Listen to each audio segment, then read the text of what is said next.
Alright, so a brand new One Punch Man chapter just dropped, and to be honest, I'm pretty excited to talk about this one because this kind of just came out of nowhere for a lot of people. I was not expecting this to happen, in this chapter, but regardless, we still got it, and I'm pretty sure a lot of people are excited to see what happens next. But of course, as you guys can tell by the title, in this video, we're going to be talking about One Punch Man chapter 162 and what exactly happened in this chapter. I'm going to be, going over the chapter, breaking down a few things, but of course, before we get into all that good stuff, make sure you leave a like and subscribe to the channel if you are new, because if you can't already tell, I post quite a lot of One Punch Man content, so if you like that stuff, then this place is definitely for you. But of course, let's just get into the video, because once again, this chapter was pretty interesting. Now, starting off with, I guess, what happens first. Well, I guess the title of this chapter is called Greatest Hero. And I guess we kind of leave off where we left off in the last chapter with, I guess, the guys in the helicopter, Moomin Rider, the guy with like the suit and like the slick back hair, Tario, and some other heroes. And we see that Tario is, I guess, talking to the guys, and I guess the rest of the heroes and Moomin Rider, etc., were saying that now that the fissures have subsided, we should be able to evacuate the danger zone by boat. And obviously the guy with the suit, he says things may have calmed down for now, but for now we know monsters could pop out again at any moment. So I'm guessing this is kind of, I guess, like a foreshadowing to Evil Natural Ocean, because I'm pretty sure Evil Natural Ocean still isn't, he's not done yet, because I guess it wasn't clear that he was completely destroyed by Saitama's serious punch. But then this guy with like the lightning ability or whatever, he says, those two giant monsters were, I guess, split in half. Well, Sage Centipede was split in half, and that was, of course, by Garou. Garou's the one that did that, and of course, that was a pretty cool panel, from when he split Sage Centipede in half.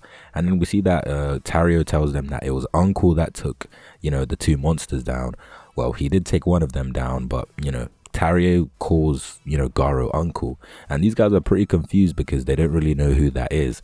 But all of a sudden we see that there's some tremors, and we see that this is actually Saitama versus Garou, and these guys are fighting in space at the moment. Now, the first time I read this, I was pretty confused because last chapter we didn't see any space stuff happening, and they were pretty calm, not much action was going on, but now all of a sudden they're just in space fighting. But then we see that Garou actually manages to dodge one of Saitama's, I guess, hits, and he sends Saitama straight back down to earth, and Saitama crashes down on the surface, and Garou bounces off, I guess, these rocks and comes down at Saitama, and then Garou straight up comes in to chop Saitama's head clean in half, and he says, "My fist," and he lands on Saitama's head. But of course we know that Saitama isn't going to get taken out by this, and we see that but then we see that Saitama is actually able to deflect Garou's chop with his bald head.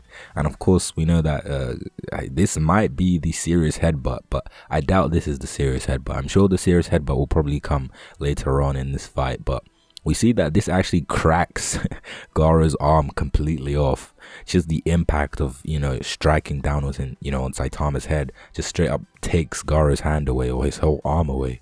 And then we see that, I guess, Garou is able to regenerate this arm back, and Saitama's like, well, what's with you picking a fight out of nowhere? Which I guess kind of makes sense from Saitama's perspective, because Saitama wasn't trying to fight Garou, but since Garou sees that Saitama's pretty strong, he has no choice but to take him out.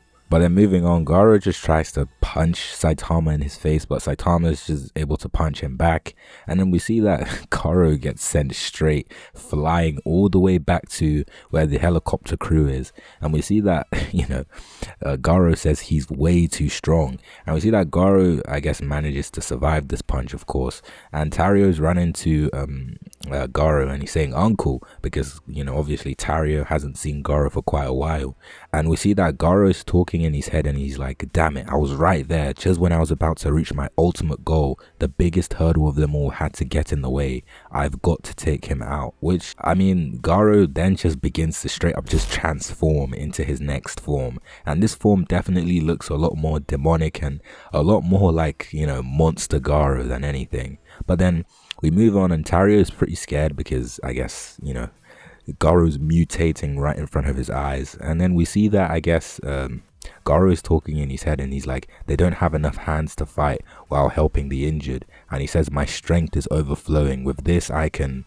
And then Tario interrupts him and Garou menacingly says, hey, you're alive.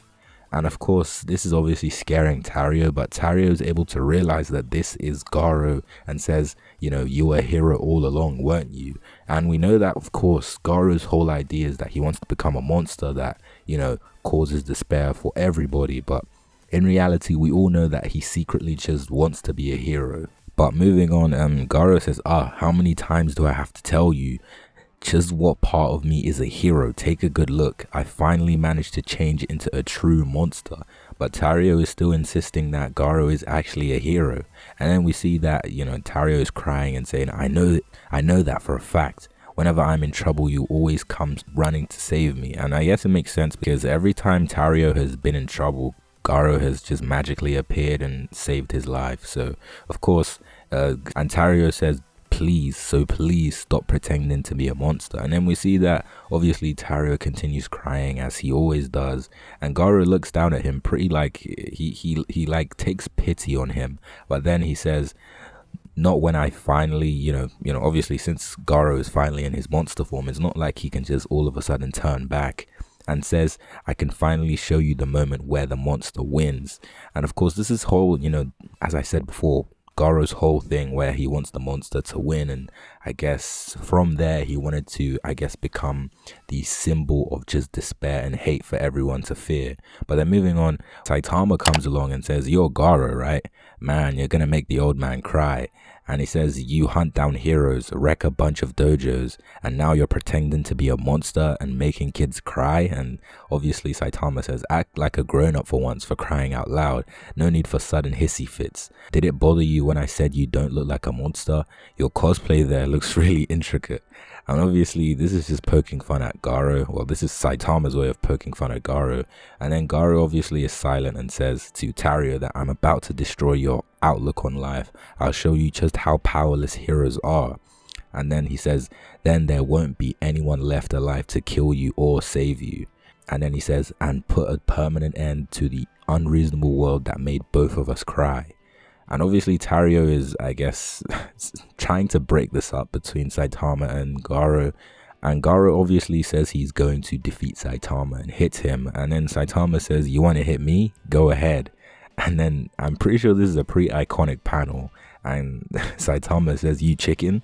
And then, you know, Garou in his menacing form says, don't make me laugh. And Garou just straight up hits Saitama in his head. And Saitama, obviously, this does nothing to Saitama. And Tario is pretty shocked by this because, I mean, the hit looked pretty hard and Saitama just looks completely unfazed. And obviously from here, Saitama says, don't worry, I won't get hurt. And, you know, Saitama just slaps Garou back and says, let's take this over here. And then Tario, of course, is pretty shocked, and Saitama tells him that, you know, hey, do you want me to stop him? And obviously Tario says yes, and Saitama says, all right, leave it to me. And that's pretty much the end of the chapter. Now, this chapter was pretty interesting because I felt like this chapter had a little bit of a light tone, but at the same time, it was pretty serious in my opinion. I still feel like some people might find a problem with this chapter, but I feel like Murata and One are just slowly but surely starting to get to the, I guess, darker parts of this arc. I guess we got kind of like a hint that Garou is going to become even more evil from now since he's started to mutate and grow into a true monster. But yeah, that's pretty much the end of this chapter. And this chapter to me is probably like a solid like 9 out of 10. You know, we had some pretty cool fight sequences, etc, etc. I feel like we got I feel like it was good that we finally met up with Tario, since Tario is a pretty big part of this arc. But of course there was still more to be desired, but I'm sure that will come later on in, you know, the future chapters. But apart from that, that's pretty much all I have for this video. If you liked the video, make sure you leave a like and subscribe to the channel if you are new. And apart from that, I'll see you in my next video.